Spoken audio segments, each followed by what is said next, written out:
बड़ी खबर, money laundering से जुड़े मामलों में ईडी ताबड़तोड़ छापेमारी कर रही है। दिल्ली, झारखंड, बिहार समेत कई जगहों पर ईडी छापेमारी कर रही है। सूत्रों के मुताबिक ईडी एक इंजीनियर वीरेंद्र राम के घर पर सर्च ऑपरेशन भी कर रही है। इस वक्त की बड़ी खबर हम आपको बता रहे हैं, जहां पर ताबड़तोड़ छापेमारी मनी लॉन्ड्रिंग से जुड़े मामलों में ईडी की तरफ से जारी है। शंकर आनंद मेरे सहयोगी इस वक्त फोन लाइन पर मौजूद है।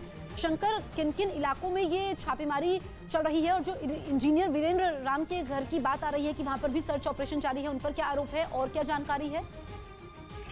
केंद्रीय जांच एजेंसी प्रवर्तन निदेशालय यानी कि ईडी के द्वारा इस वक्त में 24 से ज्यादा लोकेशन पर सर्च ऑपरेशन को अंजाम दिया जा रहा है, जिसमें कि प्रमुख तौर पर राजधानी दिल्ली, झारखंड, बिहार के कई लोकेशन पर सर्च ऑपरेशन को अंजाम दिया जा रहा है। अगर राजधानी दिल्ली की बात करें तो राजधानी दिल्ली स्थित उसके आवास पर आज सुबह में तकरीबन 5 बजे ही ईडी की टीम पहुंची है। उसके बाद वीरेंद्र राम के आवास और उसके अन्य लोकेशन पर सर्च ऑपरेशन को प्रारंभ किया गया और सर्च ऑपरेशन के दौरान कई महत्वपूर्ण जानकारियां, महत्वपूर्ण दस्तावेज को ईडी जब्त कर रही है और इसके साथ ही इस मामले में अन्य दूसरे जो आरोपी हैं उससे पूछताछ कर रही है। वीरेंद्र राम का जो है वो उसके खिलाफ मनी लॉन्ड्रिंग का आरोप लगा है और एक ऐसा इंजीनियर बताया जाता है जिसका काफी राजनीतिक गलियारों में इसका कनेक्शन रहा है। तो किस तरह से राजनीतिक गलियारों का फायदा उठा करके भ्रष्टाचार के मामलों को अंजाम देता था, इस मामले में आगे की पड़ताल की जा रही है। ठीक है शंकर आनंद, आप नजर बनाए रखिए, आगे भी आपसे अपडेट लेंगे।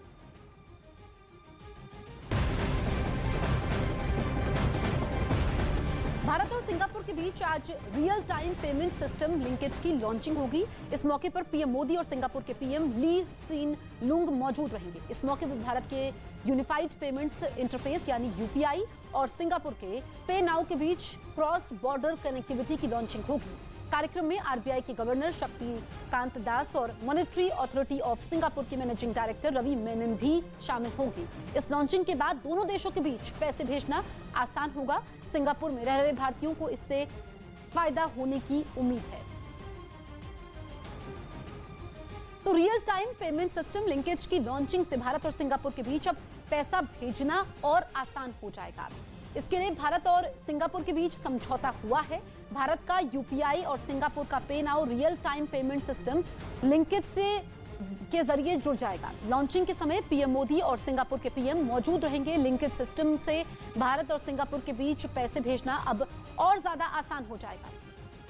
पश्चिमी मीडिया ने दावा किया कि चीन ने अमेरिका को सीधी चेतावनी दी कि अगर जासूसी गुब्बारे वाले मुद्दे को ज्यादा उठा गया तो उसे गंभीर परिणाम भुगतने होंगे।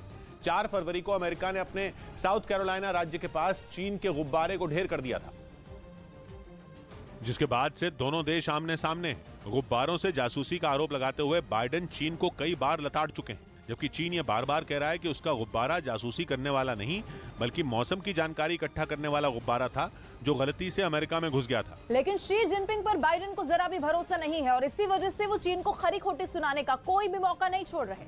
और एक रोज पहले भी अमेरिका और चीन के अधिकारियों के बीच मुलाकात हुई। पश्चिमी मीडिया का दावा है कि उस बैठक में भी अमेरिका ने सबसे ज्यादा जोर जासूसी गुब्बारे वाले मुद्दे पर ही दिया।